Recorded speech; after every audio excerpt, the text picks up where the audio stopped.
How's it going, everybody? And welcome back to another episode of your favorite Swimbait podcast, Scales and Tails, episode 185. We're joined by a gentleman down there in Texas, Sebastian, Swimbaits All day. When we're recording this, he's been around for literally just over a year while we're recording this. While you guys are seeing this, it might be like a week or two from now. But dude, first thing I want to say is congratulations on growing your guys' page just over the course of the year. What are you guys at? Like, you guys are over 1,000 followers, right? Like 1,200, 1,300 followers. We're at 1600 Okay. today. I was gonna say Yeah. 1,500, but I'm like, I don't want to like act like blow him up and him be like, oh, dude, no, we've only got like 650 followers. I knew you guys like Yeah, were no, really yeah, close we're to right. 1,500. That's awesome. Yeah, we're striving to get to that 5K mark right now. That's my goal. Heck yeah, man. Heck yeah, dude. Yes, sir. So yeah, we'll touch on it a little bit more, but like I said, congratulations on the year, dude. Super awesome to see. You guys have come out with so much sick stuff, so much stuff that everybody wears already in just the course of a couple like essentially a couple months to a year. Like it's absolutely so sick to see, dude. But before we get too deep into that, Sebastian, I'll let you introduce yourself real quick. We'll do the icebreakers and then we'll get into the conversation we have set for us today. Yeah, yeah. So I'm Sebastian Bustos, born and raised out of New Braunfels, Texas. Kayak angler, father of three, and two dogs. But yeah, that's me. Heck yeah, dude. And And I'm obviously 32 years old. there you go. And you're a barbecue master. We can't forget that part too.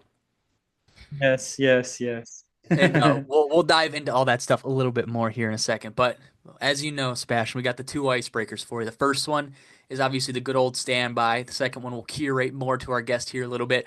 First one, we're going to the gas station. We're going fishing in the morning, so we got to stop at the gas station, get our pre-trip essentials. What are the essentials for you that you're stopping and grabbing while we stop? And I know Texas is very big. You guys got all sorts of stuff down there. So are we stopping at like a Buc-ee's. gas station or like an HEB or a Bucky's? Where are we stopping and what are we getting?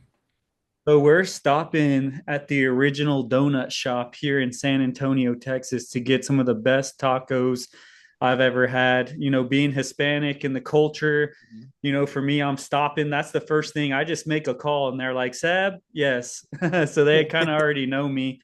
But I'm stopping. I'm getting a bean and cheese with bacon with red sauce and then just bacon and egg. And then I have to go with either a tropical Red Bull or the strawberry Red Bull. I think it is. I'm not too sure off the top of my Okay, head. okay.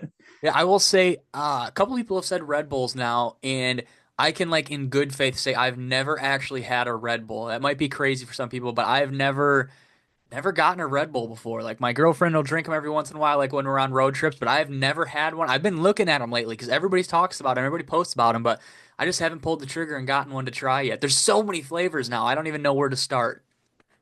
Tropical is probably my favorite, but it's either Red Bull or a Lanti. That's what I usually grab. Mm. If they don't have Red Bull, but 90% of the time they have Right. Red Bull, but for like trying to be a little bit better and not go on the Red Bull, I try to go with the Alante, and that one's like the blue raspberry slush. Okay. Man, that's a hitter right there. That's my favorite.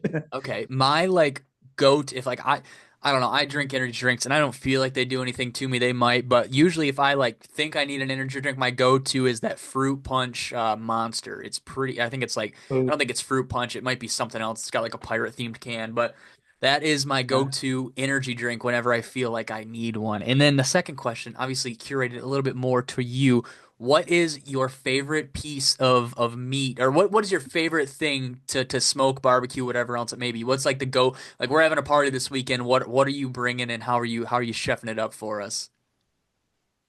Ooh, that's a dude. That's super tough for me Opening a because can of lately, worms. yeah, lately right now I've been on a tomahawk steak Ooh. grind or a steak. But if I like really want to show people my skill, Hmm. I usually bring a whole rack of ribs. It's Hmm. usually two racks of ribs just to open the ice, like to break the ice with Yeah. it. So I usually bring two racks of ribs, but um I would like to do brisket and everything is just very time consuming. Yeah. But I could cook a good brisket within under 6 hours, right at 6 hours. A Wow. good 10-pound brisket. Yeah. Yeah. Okay, I'll Hot and fast. elaborate. I'll elaborate on this, dude. Ribs are good, but I'm not a rib guy. Like if we go to like a barbecue place to eat, everybody else, I'm getting ribs. I don't know. Ribs are just okay. I'm not overly impressed by ribs. It's just you're buying a rack of ribs and you're only eating three-quarters of it because the other quarter of it is all bone. That's the way I look at it. I don't know. People might drag me for Yeah, that yeah. opinion, but that's my ideology Hey, behind ribs. that's your opinion. That's your opinion. But yeah, lately right now it's been steaks. Steaks has Mm, just been our move. mhm. Every time I have friends come over, really good friends come over, I make steaks Yeah, and I'm usually marinating them and they're top-notch steaks that I get. I have what you call a meat plug yeah, yeah, that I can get selective meats by just the phone call, yeah. being in the barbecue game. But yeah. That's sick, man. Steaks is Yeah, the I think it's yeah. the tri-tip steak is what I've been rocking out with lately. Oh my gosh, dude, it's so good. Put it in the sous vide and then take it out and sear it. Oh man. Oh man, I just made a it's crazy. tri-tip. I just made a tri-tip at the Bassmaster Classic Mm, for a few of our homies that were all staying in the Airbnb. So that was really fun. yeah, dude. But yeah, we killed that thing. I believe it. I believe it, man. But so we got to know Sebastian a little bit here. You guys now know the dedication he has to the smoker to the barbecue scene, and so we can get past that a little. Maybe that'll come back up in conversation later. But right now, man, Yeah. what where did your I guess we'll start out at the beginning and then we'll probably go down some rabbit holes like we usually do. When did you get into fishing growing up around, growing up in Texas, kind of where did it all start for you down there? So for me, it all kind of happened. It all connects through barbecue. It's so hilarious. It's Yeah. funny. So my grandfather, obviously, he's the one that's been the major, like my father figure in my life. It all happened. How I got introduced to fishing was we would always go and cut mesquite wood that Mhm. we were going to get ready for cook-offs or competitions or just to have wood. Mhm. But we would go to friends' land here in Seguin and all around the surround Texas areas, and we would go and cut wood. And most of the time, they all had these giant freaking ponds, stocked Mhm. ponds filled with crappie and bass, and that was really the first time I ever like got like got into it. Like my grandpa, I remember spinning rod, him him uh him showing me. He didn't call it a Nico rig, he just or a Neko rig or Yeah. however you say it. I know that's a thing, but he would just show me put the worm in the middle and hook it through and cast it out there and pop it, and that's kind of like what it all kicked off for me and how it all started. And then I as that piqued my interest into fishing as I started slowly getting older. I lived in New Braunfels my whole life, so I'm there around all these bodies of water, and that's where I really started honing in on my craft. And I became a conventional angler at first, and I got to see what was biting, and seeing the different eddies and how the river was moving up and down because the summers can get pretty harsh down here in these Yeah. Texas rivers. But it was pretty cool. Yeah, that's how I got all into it. Heck yeah, man. So, And oh, go ahead. no, no, you can ask, like, that's how I started conventional Mhm. fishing. And then it wasn't until I met somebody that we can talk about right now, Yeah, yeah. that got me into swimming fishing. Which who was it? I'm think maybe I have an idea, but go ahead and tell us who it is. Yeah, so it's Manny with the Yeah. Skinny Water Boys. Okay, that's who I was gonna He was the guess. first. Yeah, yeah.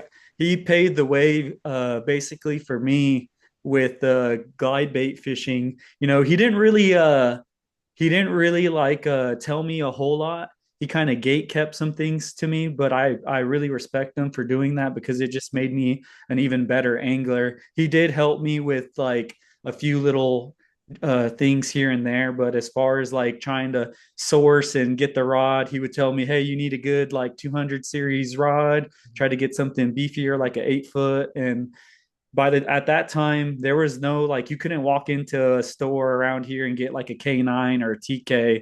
Like you would have to get that like super exclusively or Mhm. hunted on Swimbait Universe or Yeah. something or use one of the JDM sites or something to try to Right. find something like that. Yeah. But And now yeah, you look at it and now there's starting to be places in Texas where you can go and get like these specialty rods, which is super cool to see. Makes me jealous, makes me realize that that we need to move to Texas sooner rather than later because the scene is like really starting to like it's starting to be kind of like how Southern California was back in the day. Like it's starting to blow up with swim baits, which is just so cool to see. yeah, and me being able to be a part of it has been just awesome. And then like the culture and just trying to put out the right culture and working with a bunch of people that all have the same passion that you do has just been it's been pretty crazy and pretty cool to be a part of it. So yeah. Yeah, man, it's been super cool to see. I'm always jealous, like when you and Marsh did that meetup, or all the meetups that the Tackle Shack puts on and stuff, like the 1 year meetup, and how the Austin guys are gonna start doing stuff on Fridays. It's like, man, like they're like these guys are living the life down there. Like, yeah, it's like San Antonio's a little bit of a drive from Austin, but it doesn't matter because there's stuff going on in both towns. Like it's just so cool to see. And unfortunately, it's kind of like when there's like an event going on, whether it's like the gathering or Talk Day or something, you're sitting on your phone watching everybody post about it and stuff. That's kind of how I feel. Like I watch all the Texas guys' stories and I'm just like, man, here I am up here and Yeah. it's 40 degrees right now. Them sons of bitches. I can't believe I'm up here right now. Right, right, right. But yeah, it's been fun to do all those like pop-up events. I'm very sporadic when I do them. Like I think whenever we did the one at the Tackle Shack in Austin, I think we had like we just did it within like 2 weeks, very sporadic, like, hey, let's just do it. And that was fun. The same with Marshall. Marshall, I Yeah, don't know if he came from Japan or what, but he just called me, hey, you got the shirts ready? I said, yes, yeah, let's do it. He's like, you want to, instead of going and making content, do you want to just go and do a pop-up? And I was like, where at, what time? Let's do it. yeah, I'm ready. I'm down. And we did it. It happened. And the turnout of all the people in the community down there in the Austin area, like, man, it was insane to like finally like see a bunch of people and talk and all elaborate on a bunch of stuff. But it's pretty cool hmm to be doing all that with him and doing it with my brand as well. yeah, But I usually when I first started doing it, I was doing it as a bunch of farmers markets. yeah, So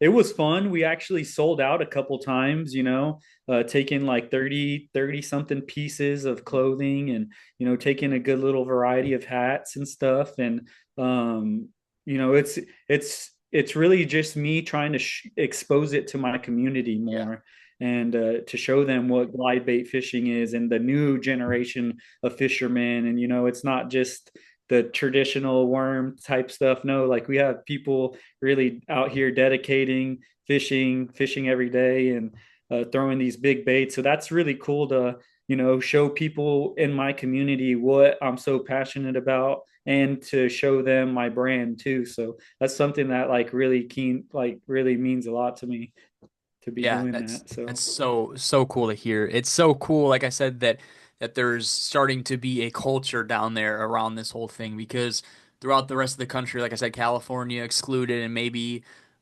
some of the northeast, like the New England guys, like there's not really much. Like every once in a while, you could be walking around a lake or see somebody with a bait tied up on their boat ramp or on their boat deck, but like in Texas, it almost seems like every other guy or every 1 out of 3 guys have swim baits, knows what they are, knows who Marshall is, or is wearing a swim baits all day hat, or whatever else it may be. Like it's just like seeing it from my perspective, it's growing so fast, and I can't imagine like people who are like deeply involved, like you or the Tackle Shack or Jared or whoever else. Like this stuff is literally like growing by the day, and it's like I said again, it's so cool to see from outside the bubble, and let alone being inside the bubble. I can only imagine. yeah, it's I'll tell you this. I went to the Bassmaster Classic not expecting anything, Hmm. and just to be around all like millions of people, and just to be seeing my brand Yeah. like out there and people wearing it, and then to get called out by Alton Jones Yeah. Jr. wearing my shirt underneath his jersey, like, oh, he thought, hey, I'm gonna wear this shirt today. Like it just meant so much. That's the if anybody could say anything, like that's probably like my greatest. Like that's what I really enjoy. Hmm. Is just seeing people rocking the gear and really liking it. And I try to do stuff and get stuff that's like comfortable for everybody and Yeah. people want to wear it. Hmm. So yeah. Heck yeah, man. Looping it back to the your experience fishing thing, and then we'll kind of work our way up to the last year. When you got into swim baits, I should say, you and Manny, or kind of more so you, like when you would go fish, you guys are fishing like primarily like river systems and stuff down there, right? Yeah, we that's all we fished is rivers. Literally, that's all I really knew is rivers. I would make a journey out to a few lakes Mm-hmm. around the area, but majority, 90% of the time, we were on the river constantly. I worked in the medical field for like 10 years now, and Manny would be on the water at like 12. He would call me, hey, where you at? I say, hey, bro, I'm about to leave. So I had my kayak in the truck. I'm running off, throwing scrubs, running out the door at 2 o'clock, getting on the water at drive 45 minutes, get on the water by 4:30, and I'm fishing till Hmm. 8 o'clock with him. And we would purposely meet at certain areas so we wouldn't have to loop around or anything. Right. So Yeah, man, that's yeah. that's so awesome. And I'm jealous because I've been watching Manny's videos for a couple years now, and like just seeing your guys' stories and stuff. And we don't our river systems up here are like predominantly trout stuff, and if we do have rivers, they're kind of like wide, shallow rivers. And like when I see your guys' videos, it looks like there's like deep, like 12, 15-foot holes, like that these striper and largemouth and hybrids and stuff will just stack up in. And the nice thing that I like about the river fishing is like you can do it in a kayak, you can do it from a paddleboard, and you don't have to touch Oh your yeah. paddle. You could have your hands off your paddle the whole way, and you're just moving the whole time, just bombing casts off on either side of the river. Like it's just such a unique way of fishing. And like if we had stuff like that, I think that it would a very good chance be like my main style of fishing because it just is so like you're just thinking about every single cast you're making, not trying to get hung up. Am I gonna be able to pull a fish out of here with Yeah. the angle am I like, dude? It just is like a stimulant. Oh my gosh, it just looks like so much fun. That's all I can say. It is very addicting. That I could say like fishing for me. I was having like depression issues because I went through like a crazy split up with my oldest son. But I would be all kind of depressed because I didn't get to see my son, and going through all that personal stuff. Yeah, I'd feel all depressed, and man, whenever I would get out there on the water, it just like lifted a huge like just weight decompress. off my shoulders. I could like yeah, I could breathe, I could sit back and really like think and evaluate my next steps in life and how I wanted to approach them. And it just really, man, like it just really did it for me. And then even going and getting introduced to the glide baits and stuff, working them along the banks, and these largemouth bass or smallmouth just coming out of the roots and just Yeah. hammering your like that was it for me. This was like, okay, this is what I want to do, Mhm. and I'm not gonna do like this is once I figured everything out, I never looked back, bro. I just 100% into doing this, and always getting out when I could, Mhm. so Yeah. yeah, it's been absolutely insane for me.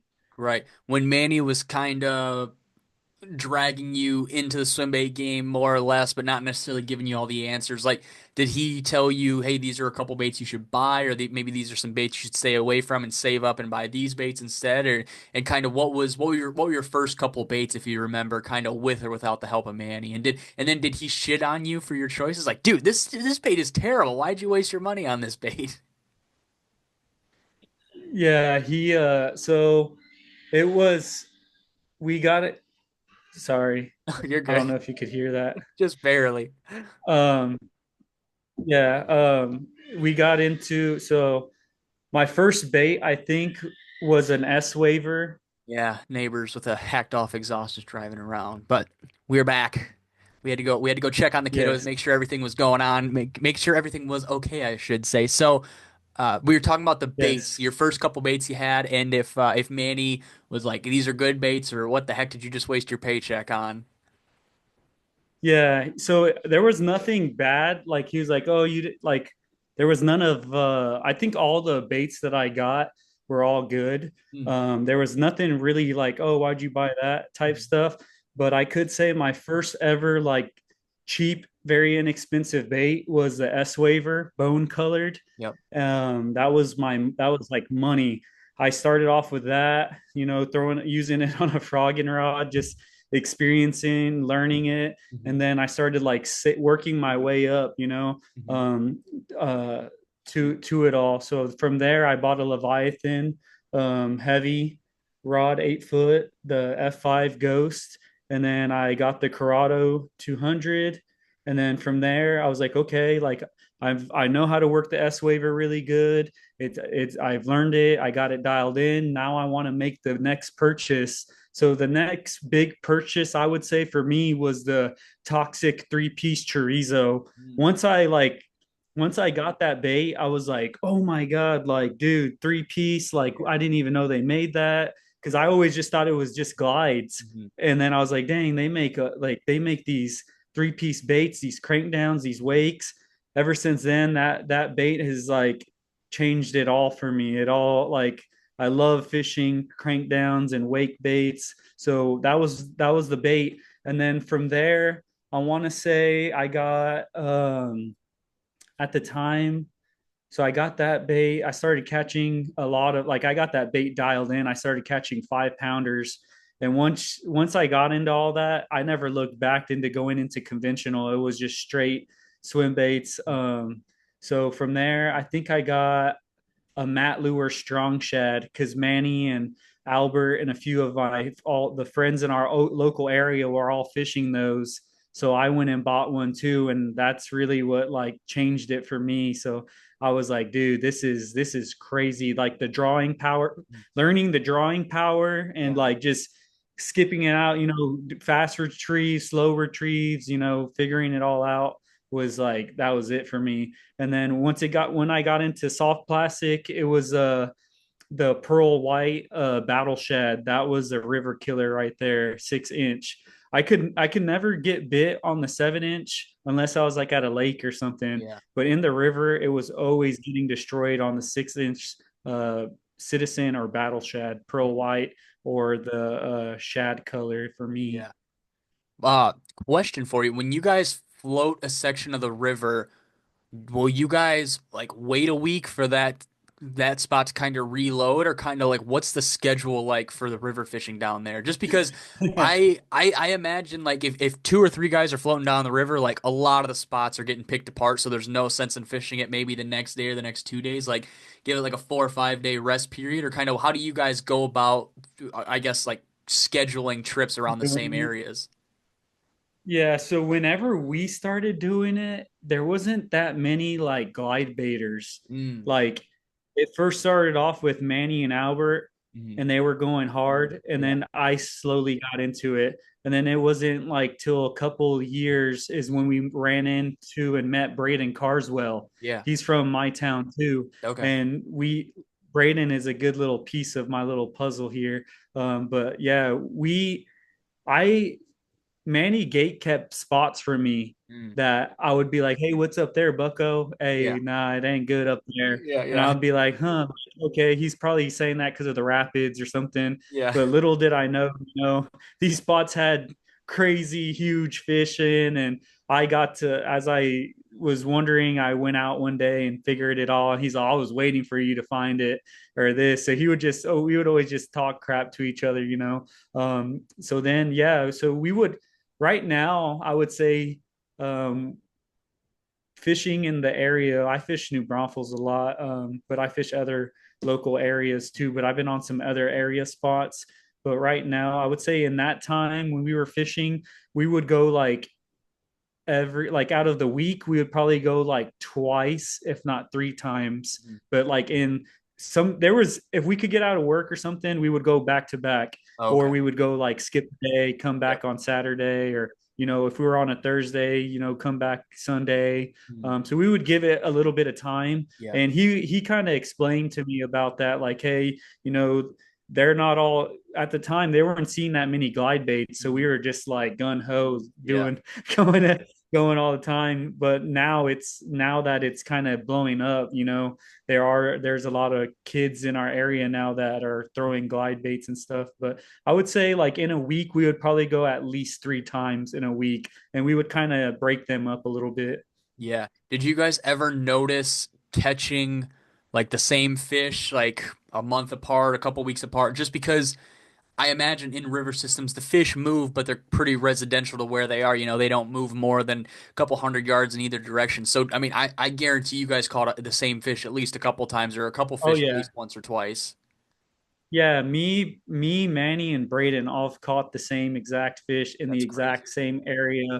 all on different bait. It's funny because there's a clip of Manny going out there throwing the 12-inch taxi shad Hmm. or trout, throwing the taxi trout, hooking the fish, reeling them in, getting all the way to the kayak, and just boom, shakes off. Wow. And then I told him, "Hey, I'm going out. Let me go check." Hmm. So here I am, same exact thing, bomb it out, get that one shot on her. She hits it. I get her all the way, shakes off. 2 weeks go by. I see Braden holding the fish with his Yeah. girlfriend. I'm like, dude, I was like, bro, I've hooked into that fish. Manny's hooked into actually Manny. We all caught it and hooked into it, but it was just funny. It was like coincidental. And then like seeing Braden, like I would tell him like, oh, you caught this fish here and there and there, and Yeah. he'd be like, Yeah. trying to feel me out at the Yeah. first time meeting. Like, nah. I was like, bro, you can't lie to me. I grew up literally a river rat, always on Yeah. that river, so I know every little nook and cranny of it. So, and the same with Manny too. So it's funny. We've had I know, and I've caught like a 30-inch striper, and then I lost it. It was on an S waiver and it was hooked to the side of his face. And then my friend Rolando and Albert found it in the further down the river, like dying because of the bait was still hooked into it Yeah. because he broke me off at 5 o'clock in the morning. Um, yeah, me and Manny did that trip a long time ago, and that happened to me. And I'm still waiting for my bait, Albert.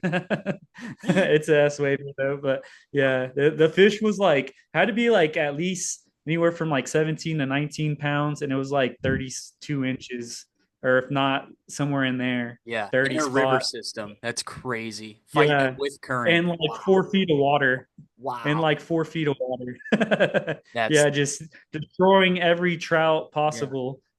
That's crazy. Yeah.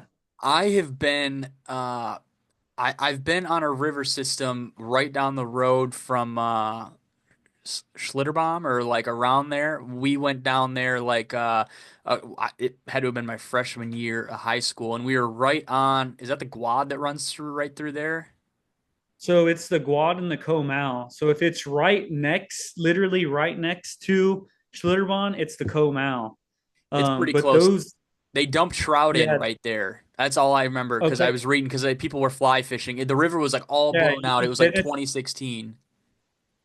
Yeah, it's probably the Guad then. You are probably by the Guad, but Yeah. it all connects further down. The Guadalupe and the Comal run together, and then Mhm. it goes down to the Bridge of 35. But it's crazy. On the Guad, it's more stained dark green, Yeah. and then on the Comal, it's just crystal clear Wow. water.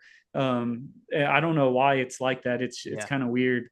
But you'll see all the fish setting up and Mhm. staging, and they'll go back and forth. But most of the bigger ones kind of stay more in the cloudier side of the Yeah. water, so they're not as visible as the other ones are. Mm. But yeah, yeah, Yeah, I because probably know where you're at. yeah, we were staying at like I don't know if it was necessarily a resort, but we were staying like at a hotel or some cabins like right on the water. Like we could see. I'm pretty sure it was the Guad. We could see the Guad and like there was a bridge Yeah, it was across the it. Guad. Yeah. And Yeah, so like that's wad. That was wad. yeah, we wanted to fish it. Like I brought all my rods. We brought all our rods. I brought a bunch of baits with me. I was 15, 14, 15 at the time, so it's not like I had a whole bunch of stuff, but it would have been like 2015 or 2016. You guys must have had like a crazy spring because it was during spring break. Like the water Yeah. was so freaking high. Like you couldn't even make a cast. Like it was just ripping everywhere. And I don't even think we took the rods out of the van the whole time we were there. Yeah, little did you know there's when it's like that, those big stripers get washed in and stuff from the lake, from Canyon Lake. But right now, Canyon Lake is super upsetting, man. It's so low right now. Mm, Our rivers are really low right now too. But yeah, that little did you know there's yeah. giant bass in there. There's striper in there, and there's good smallmouth in there, and hybrids as well. Yeah. That was the only reason I wanted to fish was to catch a quad. And yeah, I didn't know that there was I probably didn't Yeah, really even know what stripers were at the time, let alone like the size of the fish in there. And that's so crazy. I wish it wouldn't have been as like ripping as it was just because we were fishing from shore, fishing at that little boat ramp stuff right there. So, the expectations weren't too high. But yeah, it's yeah, crazy. It's sad to hear that your guys' water's down so low. I mean, that's what everybody's been posting about. Like some of those boat ramps on some of those lakes in Austin are all shut down. And you want to hear something yeah. crazy? We had almost 200 inches of snow this year, and we've probably had almost 25, 30 inches of rain this spring.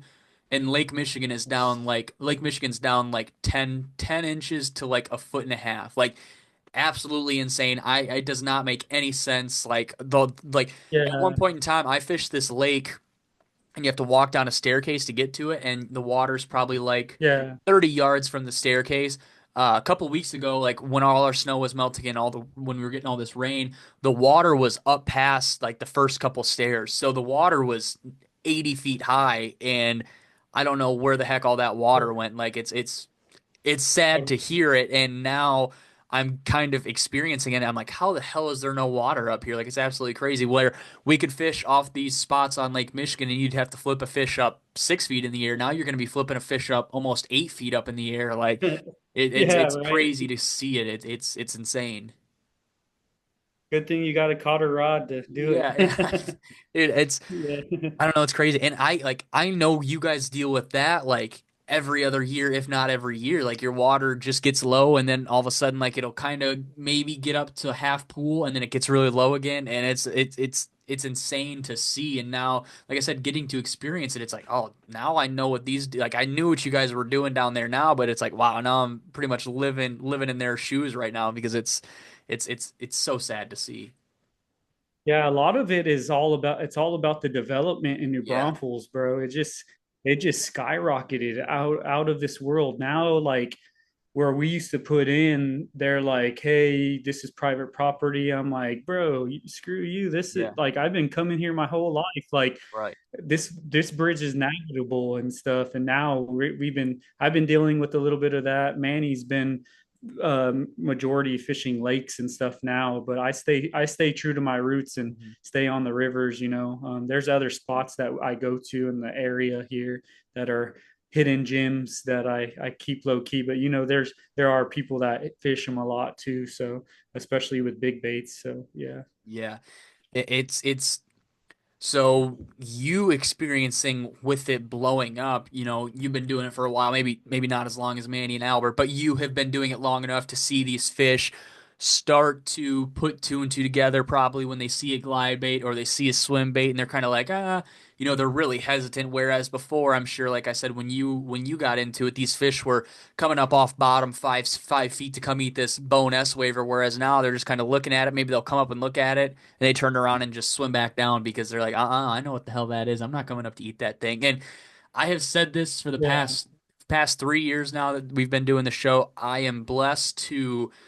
I mean, there's guys who swim bait fish around here, but we don't have the pressure. We don't have the population and the popularity in swim baits like you guys do down there. So I will say I am blessed, but it has started to get a little bit tougher in a couple of these spots just from fishing pressure in general, not even swim bait fishing. Like these fish kind of know what's real and what's not real now. Yeah. Yeah, I would say it's gotten a little bit tougher. Nothing too crazy, but we still can trick them into eating and stuff like that. By fishing different crank Yeah. downs is really what I've been getting on them lately. Because they always see a lot of glides. I Mhm. don't really think a lot of the guys, besides like Braden and a few other guys in our area, will fish too many crank downs. Yeah. But yeah, it's I've got on me and my model actually Dom, my one of my good friends. We've been getting on them with crank downs lately in the river. I think on back-to-back runs, I've caught a fish right at 5 pounds Wow. each time I've Yeah. gone out. So Man, yeah, that's and that's he just so caught a cool. 7-1. Holy Yeah, he just crap. caught a 7-1. That's Yeah, insane. Is that crazy. like have you guys floated the river, whether it's like you or maybe speaking on Manny's behalf or Albert's half, like have you guys caught like, a 9, 10 pounder, or is like 7, 8 like the real anchor for a river fish? Um, so this is my opinion. Yeah. I would say if you catch a 5 pounder on the river, that's like extremely good. Right. Yeah. Yeah. Um, I know I know that Manny has caught a 9 on the river Mhm. or almost a double digit on the river. I think Albert has two. I don't I don't know off the top of my head, but I'm pretty sure he's gotten in that 8 and 7s Mhm. around there. But yeah, I would say anytime you would go out on the river, like a good river trophy fish is anywhere like 21, 22 inch, 5 pound plus, like Mhm. in that six range. Yeah. That's like a really good fish for us. Yeah. Yeah. And And then smallmouth wise, it's probably like shoot, the record down here is like tiny. I think it's barely like 3 pounds, 9 ounces, and like 22 inches or 21 inches, if I'm yeah. not mistaken. Yeah. Which I know if I know Manny's broken it, I'm pretty sure we all have caught in one that size, but we don't want to blow the spots. Yeah. We're too true to the root. Like we don't want the pressure on there. I Yeah. mean, we have caught them and have pictures amongst ourselves and stuff. But yeah, The I would say 5 pound bass. Yeah, and that kind of seems to hold true throughout the whole country. Like river fish just don't get as big, like up here you might catch a 19-inch small river smallmouth, and that's pretty big. But every once in a great while you'll catch one that's 4 pounds, but like it's not, I don't think, uncommon to catch a 18, 19-inch smallmouth that's like 2.5 pounds. Like they just have to they literally have to work their tail off their whole life to stay in one Yeah, spot. Like they can't put on weight and put on or can't put on weight and can't put on a feed bag like these fish in these lakes that are just blimps floating around in the middle of the lake or under a dock, and they don't have to exert any energy. Like being a river fish is hard, dude. And more so catching a big river fish is hard. Like if there was a DD in one of these rivers by you guys, like there's a good chance that fish is like 12, 15 years old, and it has literally just eaten its whole life, and that's the yeah, only way it's gotten there. Like it hasn't, maybe not necessarily genetics or anything, but it is literally just a gluttonous pig who eats whatever it can when it swims by. yeah. It's so I've witnessed on I think one of our best days, I've caught a 4 pounder, a five, I think it was like a 565, and then Manny caught like almost like a 6-1, and then he caught a 8-1 all in that same day. Yeah. Like it was the most craziest. Like we have photos of it all and everything. And it's funny too because how I got the name of my brand. I don't know if you want me to go into this Yo, yeah, dude. Yeah, for right sure. now or if you want to, but it's the reason that how we got the name of Swimbaits All Day was me and him would go on these little runs and we would always bullshit with each other like, hey Seb, like, hey, what up Bucko, what are you gonna throw? And I'd be like, oh, a jig, or we would go back and forth. Yeah. And one day we were on the river shooting the shit. He's like, what are you gonna throw? And I was like, hey baby, you already know, swim baits all day. And I think like that day I got like a big old hook stuck in my finger, and I literally like didn't go to the hospital. I Yeah. just ran that thing. The barb went Yep. through and everything. I just ran that thing back out. And because I had got it caught on the bank and I popped it and it flew back and I went like this from Oh, hitting my face. yeah. So it was the toxic chorizo bait actually too. And it went straight through my finger and I looked at it and I was like, damn, like we just got here. I called him over. I said, yo, come here, bro. He's like, what now? And I'm like, we always shoot the shit. So I was like, bro, I'm fucked. And he's like, what? He's like, I was like, I got hooked. And he's all, fuck, you want to go to the hospital? I was like, I ain't a puss. Like, I said, I'm gonna hold my finger, get the pliers. We're gonna run this back out. He's like, Yeah. bro, you're wild. I said, just do it. And he did it. I just remember just finding a piece of, I don't know, it was like a sticker. I just got like a sticker that I Yeah. had and just wrapped it around my wrapped it around my finger and just cleaned it with the dude wipe and wrapped it around and we went fishing and it was funny because that it all came back around. Like we would always joke around and he'd be like, what are you throwing? And I would always be like, Swimbaits all day. And it just stuck. Like we always had these little funny ideas or Yeah. they would come and it's funny because I just one day I like working in the medical field for like 10 years now. I just was like so tired of my job. I love my job. I Mhm. really do. It taught me so much, working in the OR and seeing and being having to be professional all the time and, being putting people's life being putting in my hands. It really taught me how to like connect with people. But one day I just got tired of it all. I knew I wanted to do my own business. I just didn't know what my niche was, if Yeah. whether it was barbecue or this whole thing. So I just remember calling up Braden Carswell and it's like, yo, bro, I'm gonna do this brand. This is what it's gonna be. And he was just like, hey man, go for it. Like I'm with you. And Mhm. then it was two people. It was him and Manny. I called Manny and I was like, yo, bro. I said, I'm gonna do this. I don't know how I'm gonna do it. I don't know.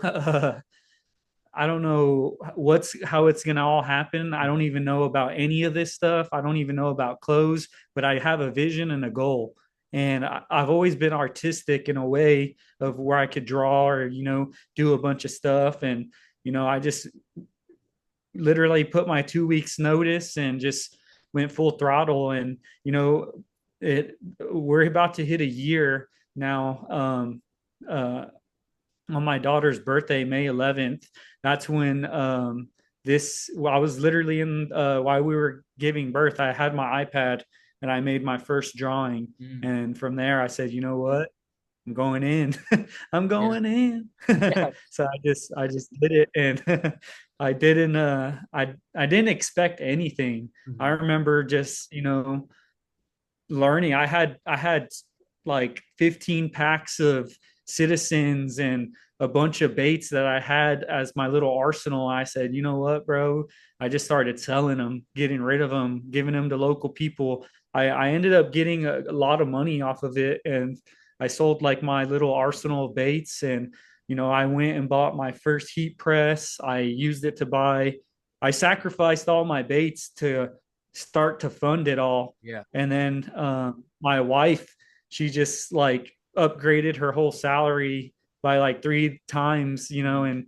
and we just started just doing all this stuff, and it's just been crazy to watch and to see it all, like Yeah. just it all take off within this year. So it's just been wild to me. Yeah, that's so cool to hear. And I what was I guess just to ask and for you to mention it, what was the first what were you drawing up in the delivery room?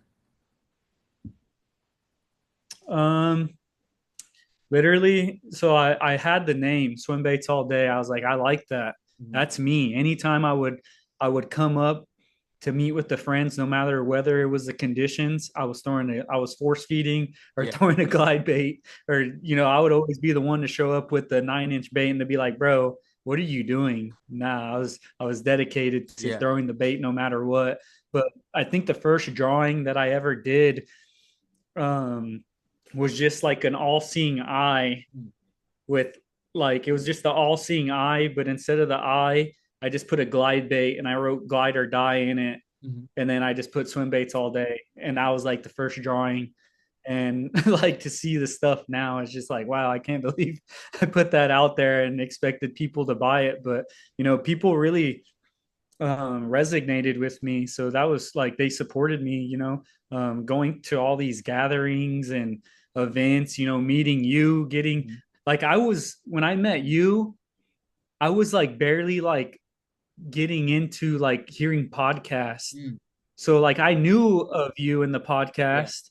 I just never really like got into it or like did it or listened to it too much. And that's when, I met all the people, and Yeah. that really like inspired me to like go in even more. And I always wanted to be a part of it more too. So I just was like, you know what, I see all these bait makers, just they would make their own clothes. I was like, what if I just did my own thing for specifically swim baits? Mhm. And that's what I did. And I saw there was like a small gap in the market, so I just went all in and did it. Heck yeah, man. Is But yeah, there do you have a lot of stuff on your iPad that like you haven't even gotten to, whether it's like finishing the design or like trying to figure out like if you want to put it on a shirt, like do you have like archives essentially of designs and stuff that you haven't even gotten to yet? yeah, I do. I do. I have a lot that I don't like, and then when I take out to show my little circle of Oh, they're like, friends, dude, you need to they're put like, this on a shirt. "Bro, yeah," they're like, "Why haven't you done this or what or this?" But I'm just like, "Bro, I didn't like it. I didn't think it would. I don't know. Me myself, I didn't Yeah. like it." Hmm. And then they're like, "Bro, that's hard." And then I always try to do like polls and stuff on my Yeah. Instagram, and I listen to the community and to the people that are around me. Hmm. And that's what inspired the torta pounder shirt. Yeah. Actually, this blank right here. Yeah, dude, that's so This sick. That fish is so badass. It's such a good yeah, drawing. Hill Country Bassing, Mateo, my boy, Mhm. out up there in Austin, he was the one that pitched me the idea, Mhm. and I just took it and ran with it. And I do my own graphics, but now I have like no time to do it all. Um, I have stuff saved up in my archive, like you said.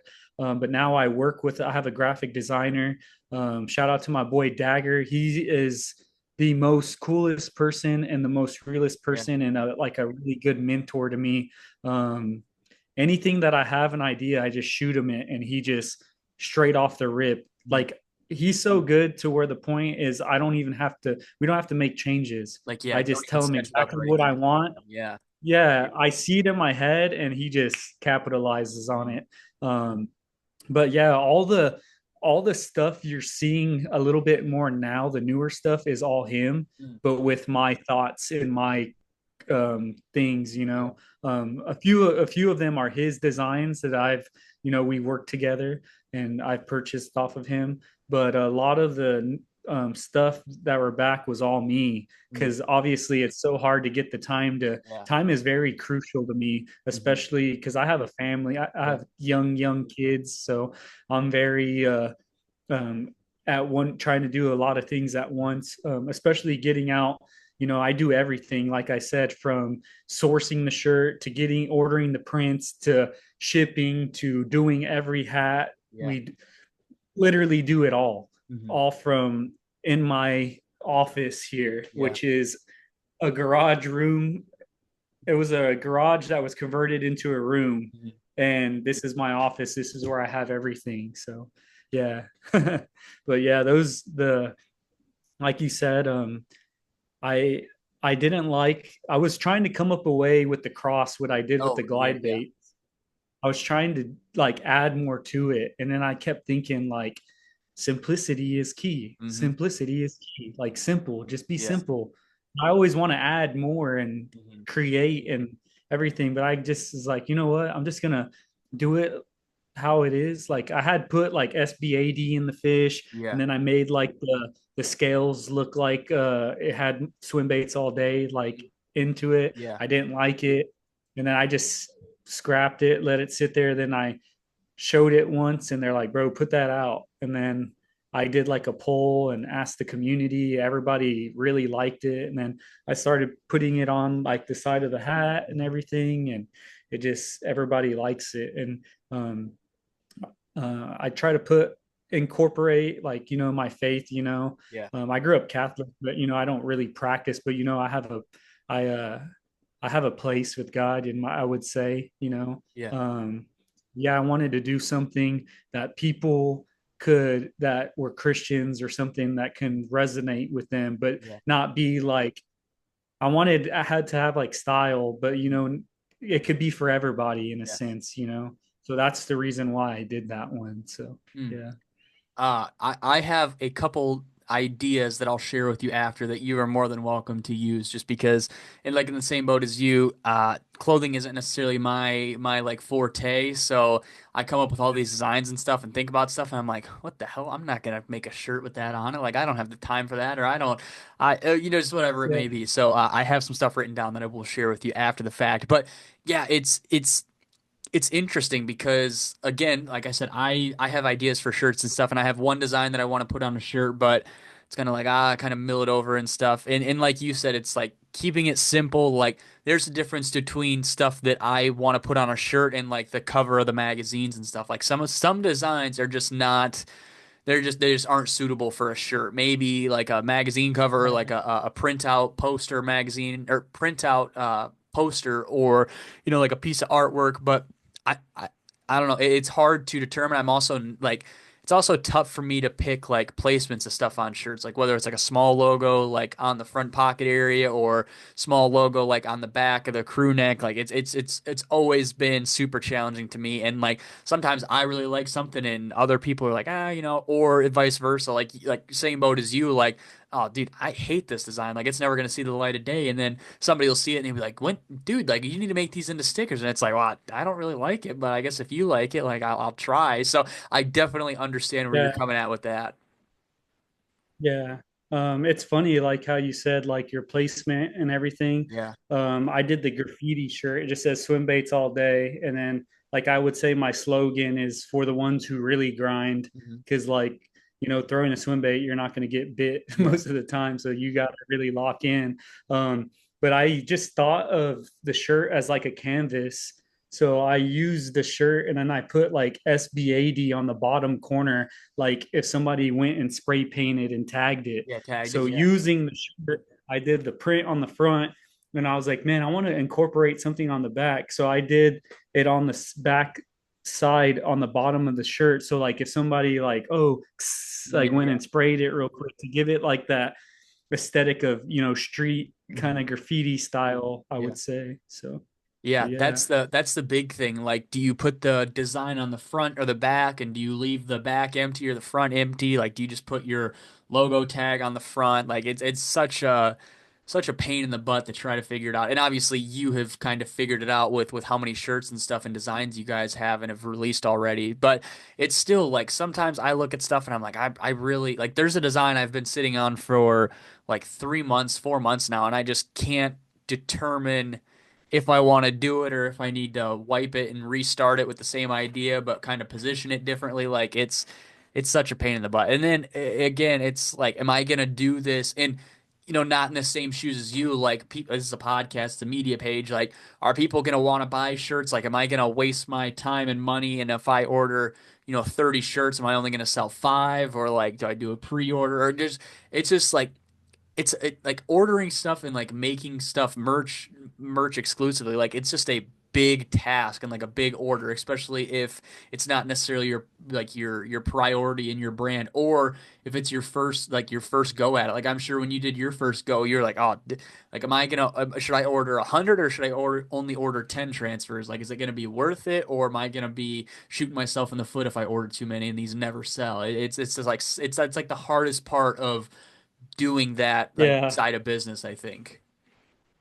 Yeah. Luckily, for me, we do everything per order. Mm-hmm. So now that we're getting, I would say not, we're not crazy big, Yeah, like but now that established we're though. getting a little bit bigger, yeah, now that we're getting a little bit bigger, we're ordering a little bit extra.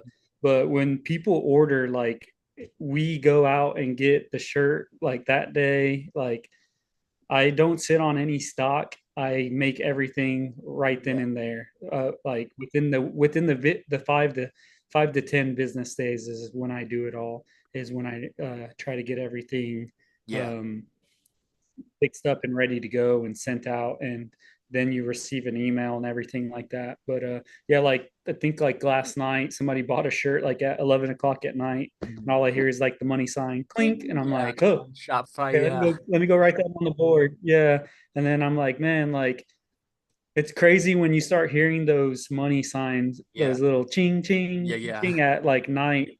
It's like, man, like you wake up and you're like, you're not expecting anything. You're just getting coffee, and then you just see all the alerts like, Yeah. hey, like 10 people just bought a Mhm. shirt. Like that gets me pumped. Like Yeah. I start jamming out. I turn the speakers on. I have the kids. I'm like, let's go. Like I Yeah. get hyped. Every time I hear an order, my wife gets all mad because I start yelling. I'm excited. I'm Yeah. excited. I can't control myself. I Yeah. just start turning up music, whether it's like Mexican music to rap, everything. I like everything. Yeah. So I'll just be playing party like a rock star at like 10 o'clock at night just because I got to order or do something silly. Mhm. Yeah. And then like that you're so hyped for it. And I will say that Shopify alert notification, the noise sound, dude, that's an addicting sound. You hear that thing go off It and you're is. oh, like sometimes like in between magazine drops, like I'll forget what it sounds like after a while, and I'll do a drop, and it like a bunch of orders will come through at once, and it's like the ding, the ding, the ding. I'm like, oh man, I haven't heard that sound in so long. I love that sound.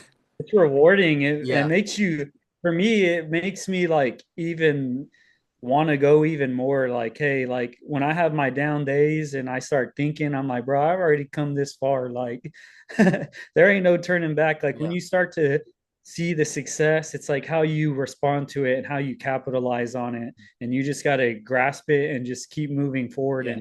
and keep seeing your goal and just visualizing it. Yeah, you got to ride the wave, especially because like those waves, excuse me, those waves come and go. Like there's been two times now where I've been going balls to the walls with the podcast stuff, and then it just boom, you hit a wall and you're just burnt out for a week and a half, and it's like, oh, I got to get up and go record a podcast, or I should go get up and record a podcast, and it's just like I don't want to. And then all of a sudden, week and a half goes by, and somebody shoots you a DM, and it's like, hey, XYZ, is there going to be an episode this Monday? And it's like, oh, dang, like man, I should put out an Yeah. episode. Yeah, I'm gonna get back into it. And then you get back into it, and you go for X amount, and every once in a while, there's like little down swings where it's like, oh, I got to get up and I got to record a video or I got to talk to the camera or whatever else it may be. But then, you hit a Yeah. wave, somebody buys a shirt or buys a hoodie or asks for a magazine, and it's like, oh man, like heck yeah, like we're gonna be okay. We're gonna be people appreciate this and they Yeah. want to support. So I need to do it to make Lock sure that, in, that people want to time to do it. get Yeah. in. Yeah. I would say that happened to me like 2 months ago. I was really like 2 months ago, I was like really biting my fingers, like, do I want to keep doing this? Mm, And then it wasn't until like I met people that really resonated with me and like really they're like, bro, you are like you are like grinding every day. mhm. Like you don't stop. And I'm like, yeah, bro, that's how you have to do it. Like, and then they're like, man, I like one guy like really told me like, bro, like what you're doing really like I really appreciate it because you're letting me in into a little bit of your personal life, but you show your work aspect and everything. And he's like that resonated with me like damn, like this guy is really like watches me. He knew what I was doing and this and that, and he's like, man, like that really sat with me and thought like, man, like people want this stuff. Like I'm not gonna let them now. I got to keep trying to bring out the best of the best, Yeah. or keep up with design. Right now, I'm holding back on this design. This Mhm. isn't even dropped yet, but Yeah. I'm like, I wanna do it, but I'm like, okay, just chill, like let the week go by, then Mhm. drop it. And so, Yeah. yeah, That would be my hardest thing. Like if I was putting out like the designs and stuff like you, like when I get the cover for the magazine to come in and it's a month and a half until I even post a picture to anybody like on the Patreon or like send it to people. Dude, it's like that's why I've had to wait until like the magazine's like almost completely finished so then I can see it and I'm like, oh, I'm so hyped about this. I can kind of start to show people and I don't have to sit on it as long. Like it goes with the same thing of like if you catch a big fish and you don't want to post it right away, you want to wait a week or two and it's like, oh, like you start showing your buddies and stuff and it's like I should just post. It's like, no, I need to wait because this fish is still there. They're still eating this. I just need to hold off on it. It's so hard. Yeah. Can I ask you a question? Yeah. Um, Whenever that happens, do you have like your small group of friends that you'll like send maybe like Yeah. a little teaser or so? Like, will you, like you said, you don't want to show your friends, but do you Yeah. have like your little, Yeah. your lit, tight little knit group? They're like, hey guys, what do y'all think about this or Yeah. that? Or like, because Yep. that's what I do. Mhm. And I'm like, do not take a picture in the shirt. Like, I gave it to Yeah. you, Yeah. but yeah, just chill out. Like, and he's like, bro, I just caught like a five in it. And I'm like, bro, chill. Like, Yeah. just post it whenever I post it, please. Or like, whenever it's good, I'll use it as like a hype thing or Yeah. something. Yeah. So yeah, Yeah, I that's the just main wanted to ask. thing is like running like I'm sure for you too, like running excuse me, running ideas past people that like you can trust and that will give you not necessarily like the coddled feedback like, "Oh yeah, dude, this is cool," but more so like if there needs like constructive criticism like, "Oh dude, like maybe simplify it a little bit more or maybe put your logo here instead of here." Like those are the type of people that excuse me, my gosh. Those are the type of people that I try to like let it not let in's not the right word, but like show my stuff to kind of get feedback before the masses see it. Like with the Patreon stuff, I'll drop stuff in there and say like, "Hey, what do you guys think of this? Should I change some things? Should I do this instead?" And it's kind of like you don't want to show everybody because that's the problem. Like if you show something and you're like Yeah, I'm not even done. Like I don't really like this or I need to change this or maybe you don't even want to ever put it on a shirt. Like it was more so just the design you were just kind of feeling and it's like now you kind of it seems like when you put stuff public, people marry you to that and they're just expecting you to drop it, release it, yeah, post it, whatever else it may be. So that's why it's always hard to like sit on projects and stuff. But in the end, I'm like, okay, well, if I get halfway through this video that I'm trying to work on and I hate it or I don't want to do it anymore, guess what? I don't have to do it because only four people know about it and nobody's going to be pissed off about it. Nobody's going to be expecting this to come out on this date as if I made a post about it before. yeah. It's crazy because, like, for me, I ask for constructive criticism, Yeah. and I'm like, bro, what do y'all think? Like, how do you think? How do you like the Mhm. clothes? What do y'all think? Everybody literally just tells me your everything is good. Don't Yeah, stop. And I'm like, how does that help me? yeah, Like say you don't like the tag or say, right. hey, this or that. But everybody that's come out to me, they're like, bro, you're doing everything like you're doing it. And I'm just like, all right. So how do I keep Yeah. improving or what? And they're like, you're doing it. And I'm just Mhm. like, guys, come on, man. Tell me Yeah. something sucks and something like I'm not gonna get but her like Hmm. you got to take constructive criticism to grow and stuff Yeah. and to help you out to be better and to get better, but everybody's just like gives me the best feedback, so I guess what I'm doing is good, so I try to just stay doing what I'm doing, I guess. Yeah. That's the hardest part is like, are your friends just trying to keep you happy, like keep you going, not try to diminish you, or are they like seriously like they really like it? So that it's hard, dude. Like I definitely understand. Like, are you guys just trying to boost my ego, or do you actually like it? So that's why like I've got Marshall and Phoenix that I'll throw stuff to like ask them about ideas and stuff. And Marshall will always give a straight opinion, so will Phoenix. But sometimes they're both like, "Yeah, dude, it looks good," and I'm like, "Okay, well, I need to reach out to one or two more people just to see like."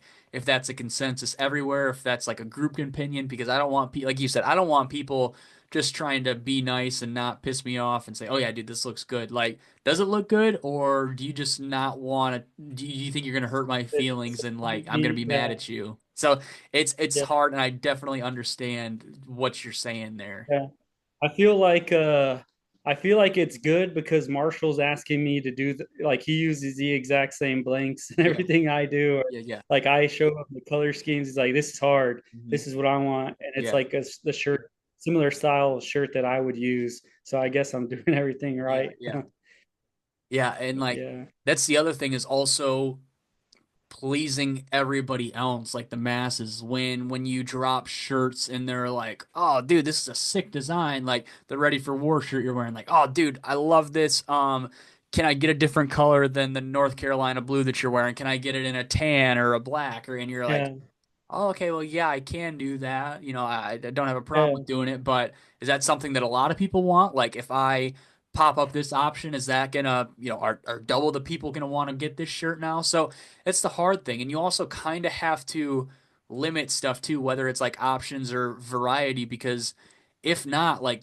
not that it would be a problem for you, but like somebody like me who, when I've got to go and like order these shirts online or blanks or whatever it may be, like I've got to order one of every color for 16 shirts. yeah, Like it's not a pain in the butt, but it is like, dude, then you got to match up the shirt with the order and the size, and it's like, this could get hairy yeah, fast. Where like for you, it's a little bit easier, but still, like if you give people so many options, it starts to become a nightmare on your end, I feel like.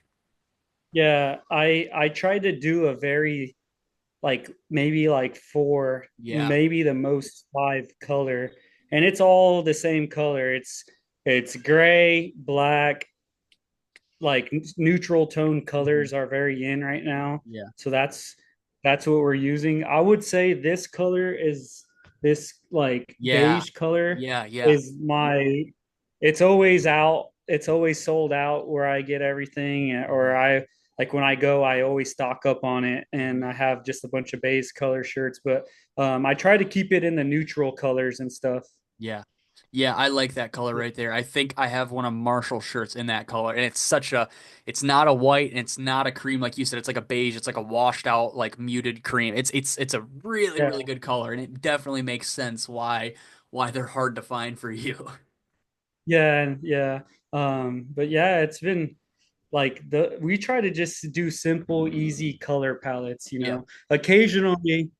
Occasionally I do custom orders. So if there are like a color that you don't want or like that I don't have, like just shoot me a DM or something and I will do my best of my abilities to, to get the color or Yeah. what your ideas are. But I do some custom stuff for some people, it all just depends. Yeah. I advertise it, but I make the last call of like, hey, Right, do I right. want to go and do this? Do I want to put that out there? But I like to make a little bit of one of ones and stuff. Mhm. Yeah, the hat thing is what always scares me. Like this, like when you and I were coming up with the S&T hats you guys did for me. It's like I was like, oh, is this blank good? Like, should I do this one? Should I try to find a different one? And then like you got them, and you're like, dude, these blanks look really good. I'm like, okay, well, Sebastian has made and sold enough hats that if he says they look good, then they'll be okay. They'll be fine for what I'm doing. Yeah, I actually used that exact hat before, Mm, but in all white. yeah, And I was biting my finger, like, damn, do I want to do an all white hat? And yeah. then I put them out there. It was just like hotcakes, like, bro, this is hard. I'm like, dude, that's an all white hat. Like, you know me, bro. Like, I'll spill sauce on it, or I'll with my fingers or Yep. something. But they're like, no, this is like the perfect, like to go out hat, or But yeah, like right now, I probably have like 75 hats, right, Holy crap. blanks, just Yeah. chilling, or not because I had not because they haven't sold. I'm always sourcing and feeling and Yeah. trying to see what I like and what feels good the Mhm. best, or so I'm always ordering different hats and stuff too. So What's the most like people will ask me and say, "Hey, can you do this shirt or this style hat or the whatever it may be." What is the craziest or like most oddball piece of clothing somebody's asked you for? Whether it's like a apron or a bathing like a bathrobe. Like is there anything crazy somebody's asked you to like put a Swimbaits All Day sticker or logo on, I should say? um yeah, somebody got it tattooed, my cousin. That's He got, sick. he asked me, he's like, bro, can I get it tattooed? I was like, yeah, go right ahead. So yeah, he got it. It wasn't on any garments or anything, Right, but but no, yeah, dude, he got it. that's just as Yeah, good. that's yeah, he got it tattooed on his thigh. I was like, bro, Robert, like, you sure you want to do this? He's like, yeah, bro. He's a tattoo artist down in Florida. He's like, bro, I have to. Like, I did I so he did like the mother eagle tattoo. He got it tatted on his leg. That's sweet. Um, but the other crazy thing, my friend wanted me to do it on his scrubs, and I'm like, bro, That's we cool. cannot That's put really that cool. on the scrubs. And he's like, dude, let's put it on the scrubs. But I turned that down. I was like, nah, I'm not, I don't. But yeah, That would be hard. That'd be so funny. like Watch. one of my good friends that's like a ride or die with me. Like Yeah. he's like 20 years older than me, but he's like I'm like his son's age, but he calls me every day. He wanted me to do it on a pair of scrubs, and I was like, nah, bro. Like, I'll do it. I'm I'll watching give out you a for you. shirt. I'm not doing that, man. Yeah, yeah. But he just likes everything that I do, so it's funny. Heck yeah, But man. yeah, That's I so would say cool to though hear. that's the wildest thing is just somebody getting it blasted on them, getting Mhm. tattooed. So yeah. Yeah, that's so cool. I'm trying to think. There was one more question I had for you. Oh, I guess so. Just so you have an idea, this will come out not this Monday. What do we have? Not the 28th. This will come out the first May 5th, I think is when this episode will come out. Do you have like do Okay. you think you're ready for war shirt that you're wearing right now if you guys are watching on YouTube or Spotify? Like do you plan on like not to put you on the spot. Do you like think that that will be on the site or available or do you have any other designs that you're sitting on that may Yeah, be available at the time?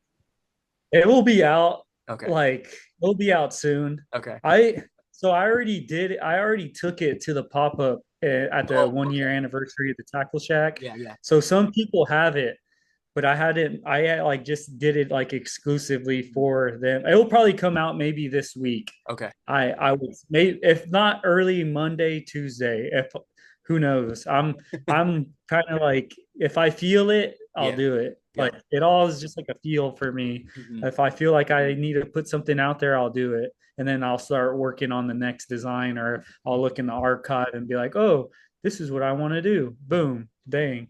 And but right now I'm just trying to focus on branding too Yeah. Yep. is one thing that I want to do and short clip I feel like is the like is everything. So if Yeah. any guys are out there that want to work with me, swim baits all day. If y'all want some apparel, please message me. Maybe we could trade for a video, something, or advertising or something. That's what I'm looking for. Heck yeah, man. I try doing it myself. It's just the timing. Yeah. I have a young family. I just did the skateboard clip like Oh, I yeah, think yeah. like week. Yeah, I just saw those random kids in my Oh, you didn't even know hometown, and who they were or anything? no, I didn't know who they were. Oh, I I just saw figured it was them. somebody you knew.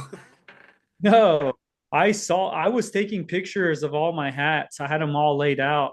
I saw two kids with the skateboard. I had the envision in my head. I just didn't know how it was going to come or Mhm. how it was going to happen. I saw them. I yelled at them, introduced myself, and they're like, "Dope! I want it. We'll do it."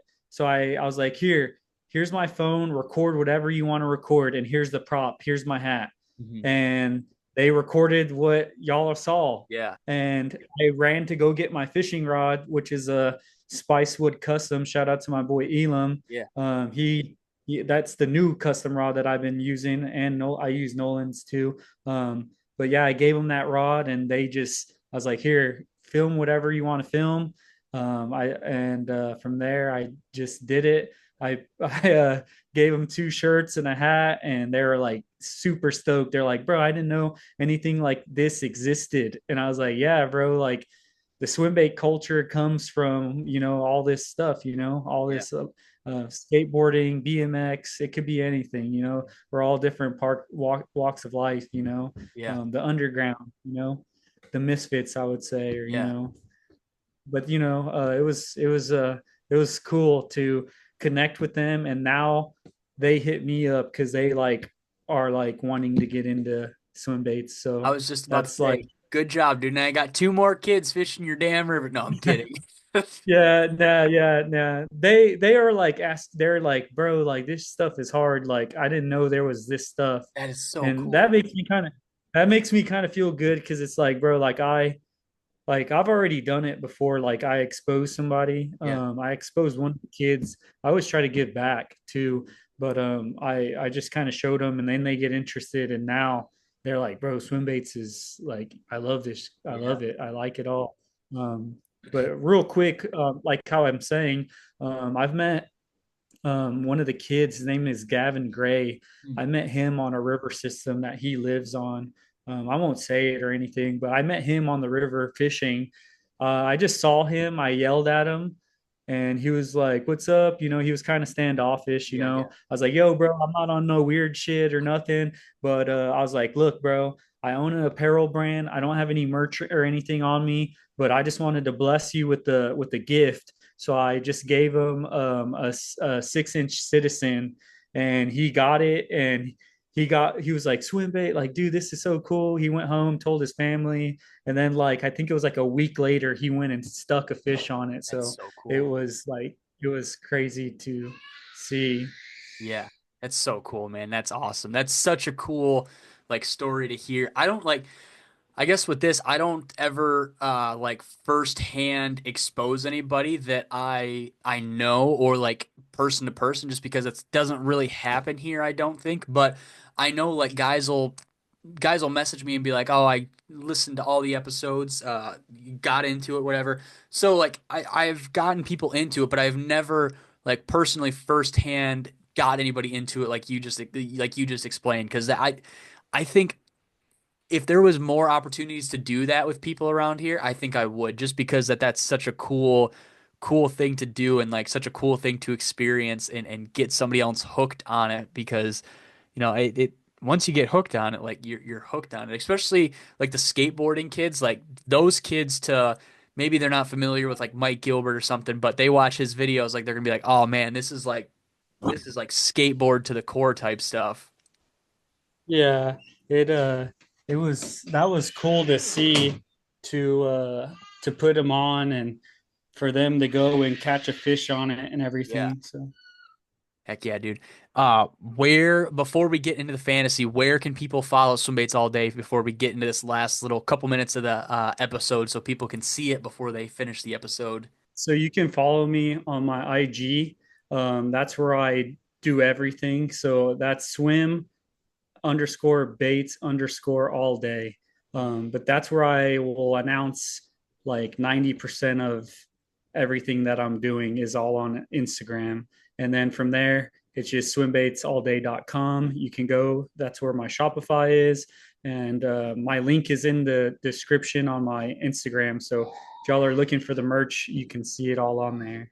Perfect. And as always, all Sebastian stuff will be linked in the show notes. You guys can follow him through there too, so you don't have to open up Instagram or anything. You can just press on the links to the site and his Instagram page. But the point that maybe you guys have all been waiting for, I don't know. I know I have been the fantasy draft for this week. So Sebastian, being the CEO of Swimbaits All Day, the street wearing or streetwear clothing apparel company, merchandise, all that good stuff. What better category to put this week's fantasy draft than the top garments that you would put your designs on, that like something that you would wear, you think other people would wear, and this can be shirts, it can be hats, it can be scrubs, whatever else it may be. And then kind of more so since I know a little bit and you know a lot more, we'll go into depth on like if it's a shirt, what blank you'd wear or what hat it is or whatever else it may be. And maybe if you want to really spice it up, you can throw a color in there too. But as always, if you guys are not familiar with the rules, this is a 3 round draft. Sebastian gets the first 2 picks since I know the topic before he does. So he gets the first 2 picks. I get my first pick. He gets his last and third pick, and then I will get my 2 last picks to wrap it all up. And then in the comments, you guys can think who won this fantasy draft. So Sebastian, with your first draft pick, what is going to be your go to? I guess we'll just call it a blank for all intensive purposes. What's the number one blank? Your first draft pick off the board. What's it going to be for you? I'm gonna go with I want to do some type of Nike SB, Mm, swim baits all day. Yeah, yeah, that's my first one. dude. Some type of shoe. Some Oh, type of okay, okay. I was thinking you said Nike. All I could think of was their sweatpants, like those jogger sweatpants. I've never had a pair, but they were popular in high school, and yeah, those things are damn comfortable. So that's where I thought you were going with that. But yeah, I was also thinking shoes too. But dude, a pair of like I don't Jordans, like I don't even know like shoes very well, yeah. I but like a would pair of say Jordans in your colorway, that would be sick. yeah. So I would go with either like well, that's my first pick. I don't want to go. I would just I Yeah. would just say probably like a Jordan 1 Mm, or a Nike SB. okay. Yeah. Okay. Yeah. What for your second draft pick? What's gonna be your second garment? Um, I really want a backpack. A Mm. backpack. Hmm. Mhm. Uh, That's my little second bit of detail choice. here, like a drawstring bag or like a legitimate backpack, like a Like a JanSport style legitimate, backpack. no, like a JanSport, or not like a JanSport backpack, just like a custom Oh, backpack okay, that, okay, yeah. yeah, like you can house not necessarily swim baits, but like it's like almost like an all Mhm. around bag, but has like a battery pack charging Oh, in yeah, it or yeah. something. That'd be Yeah, hard. you can put a few shirts, Hmm. you can put swim baits in there, and then you can have like your camera stuff, Yeah. accessories, all like it all has like its own little Yep. cubbies or like little zippers for it Yeah. all. Yeah, That'd be hard. yeah, Dude, I'm yeah. gonna go plain in classic here, and because you haven't said it, I want to swoop in and get it. My favorite all-time shirt blank is the Comfort Colors. I think it's the Hanes Comfort Colors. Dude, I love those Mhm. blanks. The colors are beautiful. Cotter Rods Yeah, uses those blanks in like that deep blue shirt and hoodie. Dude, they're just so comfortable. It's a timeless classic. That is gonna be my first draft pick is the Comfort Colors t-shirt, the t-shirt more specifically. yeah, yeah. For your third draft pick, what are you going with? It could be anything, right? Yeah, anything, Or anything. I want I want a what else there was there? A Bic lighter. Mm. Dude, that Just, goes hard. yeah, just something out of the ordinary, just a Yeah. Bic lighter. Yeah. People have asked me for lighters before, and it's just like I'd have to order that. It's not even that hard. You just order a sticker and order some stickers and order bulk Yeah. Bic lighters. Like it's not like it's hard or Yeah. anything, but dude, that's like that definitely fishes the niche, like the swim bait community for sure. Everybody, Yeah. I would say probably a little bit over half would definitely have the use for a Bic lighter throughout the day. Yeah. For me, I would always use it for lighting my torch Oh for yeah, my barbecue. yeah. Yeah. Heck yeah, man. Yeah. My second pick, I am gonna. What did I have? I had something really good in mind, and I totally just slipped my mind.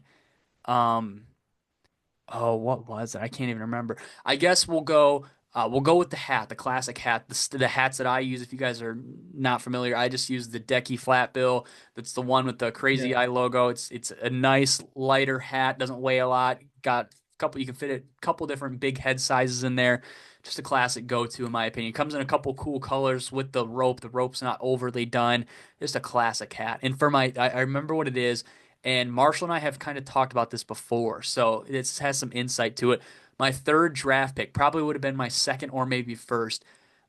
Is a custom pair of board shorts, like with the face logo on it, or something along those lines. Like maybe I've got a pair of Patagonia shorts that are swim trunks, but they don't really look like swim trunks. Like that would be my Yeah. go-to. Something that you can wear out and about, Those would be maybe hard, not bro. like yeah, maybe not like to the mall. Like okay, maybe when I said the face is all over it, that maybe that's overdone, but like a little small stitching like right at the knee. They're also above the knee shorts, like 5 inch I could do inseams. it.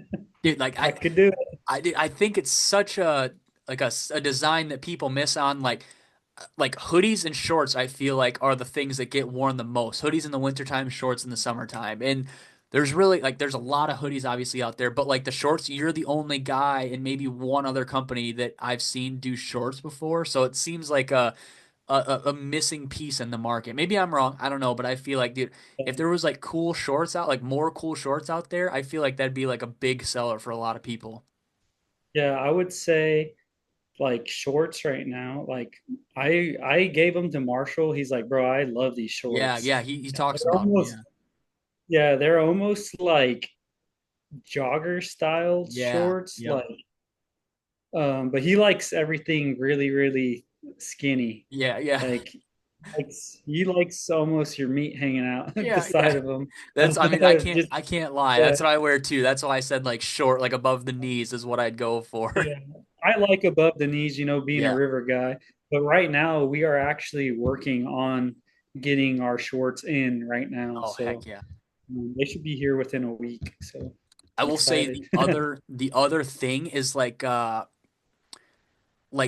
Cabela's has those like guide shirts, like the very light like fly fishing shirts. It's like mesh on the inside. Like a shirt like that would go kind of hard. Not necessarily like a dress shirt style, but like a lighter shirt, like a lighter collared shirt that like you could wear out to like a fancy dinner. It's just got like a minimal logo on it. That'd be kind of hard too. I feel like that's pretty high up on my list too, I think. I did one, but I didn't release it. Mm. I did one. Actually, it's somewhere in this room of things. I did one for like, because my friend's like, I want to wear a Swimbaits All Day shirt, but to church. Mm. And I was like, okay. So it's just like a very light, it's olive green and it's light, it's a collared shirt and it just has a small like swim bait that I Yeah. drew and then I digitized it to get Mm. embroidered. So it's just like right here. Yeah. And have the inside tag, it just says swim baits all day. But I made two of them. Um, I don't know why I didn't, I don't know why we didn't do it. I think we just got like, we just had like too much stuff Other going stuff. on and we Yeah. like forgot about it. Mm. And then it was until like a week ago, one of my friends like, hey, can you make me another one? And I was like, sure. And then I was like, man, we should do this. Yeah. But yeah, right now we just been doing t-shirts summertime. We Yeah. got our fishing shirts out and Mm. we got our fishing shirts out and tank tops too are coming out too. Sweet. Heck yeah, man.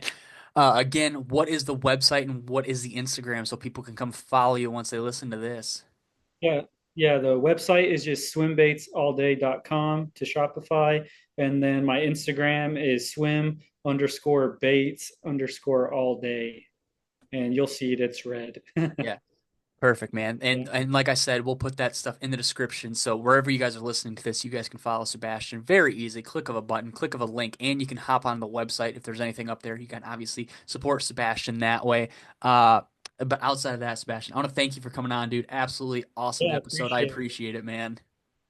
Yeah, no problem. Thanks for having me. Can't wait to maybe do some exclusive stuff with Yeah. you. Heck yeah, Maybe man. the Swim Baits All Day S&T Yeah. pop-up Yeah. collaboration here. Come down to Texas. Speaking of that, is there any events this year that you plan or like that you're trying to plan to going to, whether it's like maybe that G Crack event in a couple weeks from when guys are listening to this or Tackle Shack or anything like that? So, yes. Putting you on the So spot, I know. yeah, no. So I know this is gonna come out later, but if you maybe want to announce it on your platform, Yeah. my 1 year anniversary will be May the 4th. Okay. May the 4th be with you. Perfect. May the 4th at the Tackle Shack in Austin, Austin. Okay. from 12 to 5. And it's just to celebrate the 1 year anniversary, BYOB, just kind of have everybody come Yeah. together. We're going to do an exclusive shirt for the event. You can only get it there. And then from there, later in the month of May, me and Marshall have been talking about doing our own pop up maybe around the same time as the G Crack Okay. event, maybe like after it. Yeah. We are tossing it all up in the air. I'm just waiting for him to give me the feedback. He already told me about it, and I was like, bro, let's do it. Like, Yeah. let's run it up. So I'm just waiting for them to announce the dates of where it's going to be located Yeah. at in DFW, so we can move forward. And I obviously got to talk to Marshall. Yeah. I know when he gets back, we immediately are trying to plan a pop up just between me and him somewhere at Pebble Beach or somewhere around the Austin area. Heck yeah, man. Yeah. Sweet, dude. As soon Well, as it gets off that plane. yeah, yeah, exactly. Well, heck yeah, dude. As always, I'll put all Sebastian's stuff in the show notes. You guys can go follow him. If you don't already, go support him directly. And if you want to support the podcast directly, check out the Patreon. There's 3 tiers there. Each tier has its own special thing that'll be linked in the description as well. Check out the show sponsors. We got 2 new ones for you guys, keeping it ad free as far as Spotify ads and stuff goes. So the auto generated ads are gone. Thank the Lord. So now you guys don't have to listen to whatever BS Spotify gives you. And as always, make sure you're following the podcast, Scales and Tails _media on Instagram, Facebook, YouTube, all that good stuff, and Patreon. But As always, Sebastian, thank you for coming on, dude. I appreciate Yeah. you taking the time away from the family, away from the brand, all that good stuff to come share Swimbaits all day with us and the story behind it and kind of your story behind Swimbaits all day. We appreciate it. And as always, guys, make sure you guys go support Sebastian if you can, whether it's a free follow, a like, whatever it may be, or a shirt. He greatly appreciates it. And you guys heard his story, so you know how much it means to him. I hope you guys understand that. But as always, thank you guys for listening. I hope you enjoyed this episode, and we'll see you guys on the next one. See you guys.